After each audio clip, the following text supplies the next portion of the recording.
सरफरोशी की तमन्ना अब हमारे दिल में है, देखना है जोर कितना बाजू एक कातिल में है। मेरे प्यारे साथियों, सभी को स्वतंत्र भारत के इस आजादी के पर्व की बहुत बहुत बधाइयां।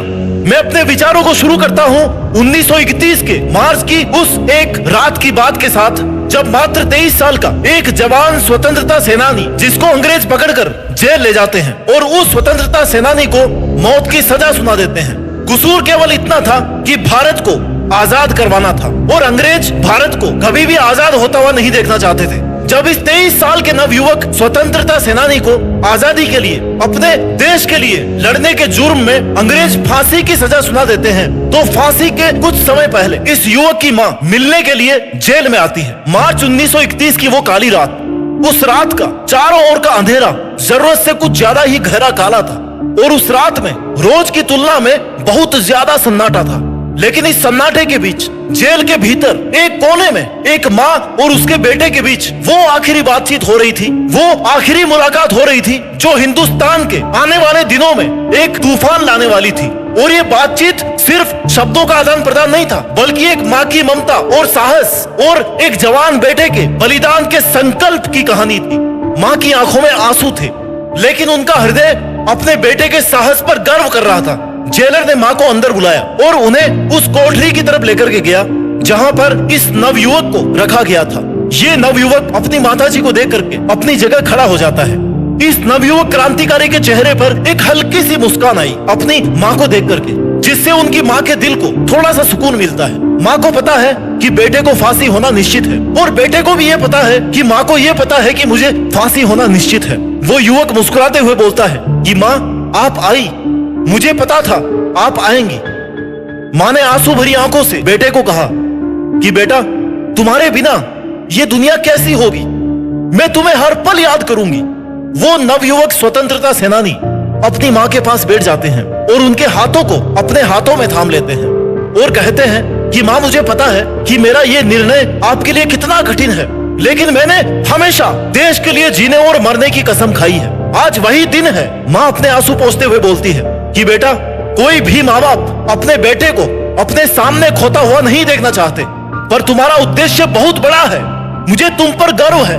तुमने जो किया ना, वो बहुत कम लोग कर पाते हैं, लेकिन एक माँ का दिल अपने बेटे के बिना कैसा रहेगा। मैं तुम्हारे जाने के बाद तुम्हारी यादों को तो जिंदा रख लूंगी, पर क्योंकि एक माँ के लिए उसका बेटा ही सब कुछ है। कैसे मैं इन हाथों से तेरे शरीर को उठाऊंगी जिन हाथों से मैंने बालपन में तुझे खाना खिलाया था। दोनों कुछ पल के लिए खामोश हो जाते हैं और फिर वो नवयुवक उस खामोशी को चीरते हुए कहता है, हाँ माँ, मैं जानता हूँ कि आपके लिए बहुत कठिन है, लेकिन याद रखे, मेरी मृत्यु बेकार नहीं जाएगी। मैं उन लाखों लोगों के लिए मर रहा हूँ जो स्वतंत्रता की राह देख रहे हैं।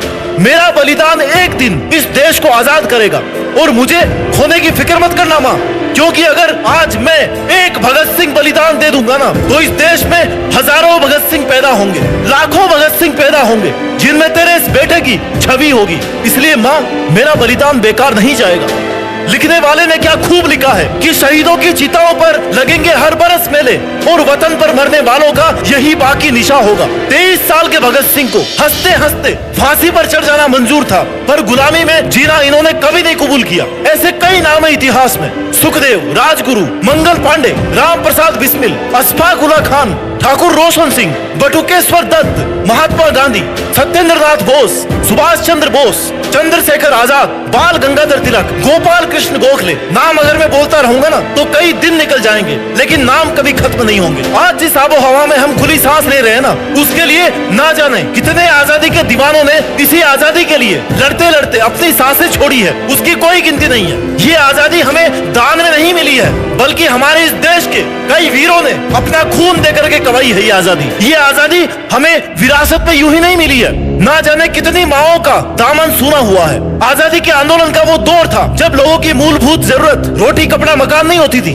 बल्कि आजाद हिंदुस्तान में सांस लेना हुआ करती थी। चंद्रशेखर आजाद, जिन्होंने आजीवन अंग्रेजों का गुलाम नहीं बनने का प्रण ले रखा था, अंग्रेजों की लड़ाई में जब ये लगा उनको कि गोलियां खत्म होने वाली है, तो आखिरी गोली को अपने सर से लगाना स्वीकार किया, लेकिन अंग्रेजों के सामने सरेंडर करना कभी स्वीकार नहीं किया। ये वो दौर था जिसमें लाला लाजपत राय ने कहा था कि भले ही मेरे जिस्म पर कितनी ही लाठियों की चोट पड़ जाए, पर एक वक्त वो भी आएगा जब मेरे शरीर पर पड़ी एक एक लाठी अंग्रेजों के ताबूत में एक एक कील का काम करेगी। ये वो दौर था जिसमें सुभाष चंद्र बोस जैसे वो सेनानी थे जिनका ये कहना था कि अगर देश में स्वतंत्रता को जगाना है ना तो हमें तो मरना ही होगा, और जिन्होंने ये भी कहा था कि तुम मुझे खून दो मैं तुम्हें आजादी दूंगा। ये वो दौर था जब रंग दे बसंती चोला गाते गाते राम प्रसाद बिस्मिल जैसे अपने साथियों के साथ मुस्कुराते हुए फांसी पर चढ़ जाया करते थे। चंद्रशेखर आजाद भी बलिदान से साबित कर गए कि हम आजाद ही है और आजाद ही रहेंगे और आजाद ही मरेंगे। झांसी की रानी की लक्ष्मीबाई, जिन्होंने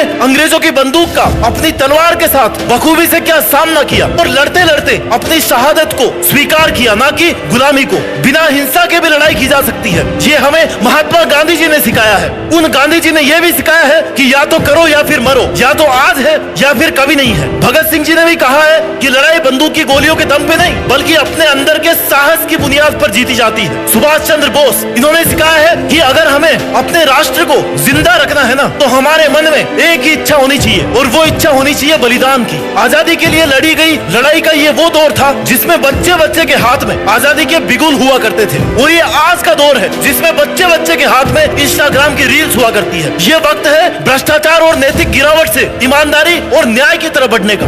वक्त है हमारी स्वास्थ्य सेवाओं को बेहतर बनाने का। ये वक्त है पर्यावरण संरक्षण का, जंगलों की कटाई को रोकने का, प्रदूषण को रोकने का, जन जन के जीवन को इस तरह से काबिल बनाने का कि हर कोई देश के विकास में अपना सहयोग दे सके। और इसकी जिम्मेदारी हर एक देशवासी की है। ये हर एक माँ बाप की जिम्मेदारी है कि वो अपने बच्चों को वो देश प्रेम का पाठ पढ़ाए जो आजादी से पहले घर घर में बच्चों को सूखी रोटियों के साथ सिखाया जाता था, सूखी रोटियों के साथ परोसा जाता था। आज हमें जरूरत है अपने देश के हर एक वर्ग को, हर एक समाज को एक होने की, और अपने हिंदुस्तान को उस लेवल तक ले जाने की जहाँ पर उसका कुछ बिगाड़ पाना तो बहुत दूर, उसको छूना भी बहुत मुश्किल हो।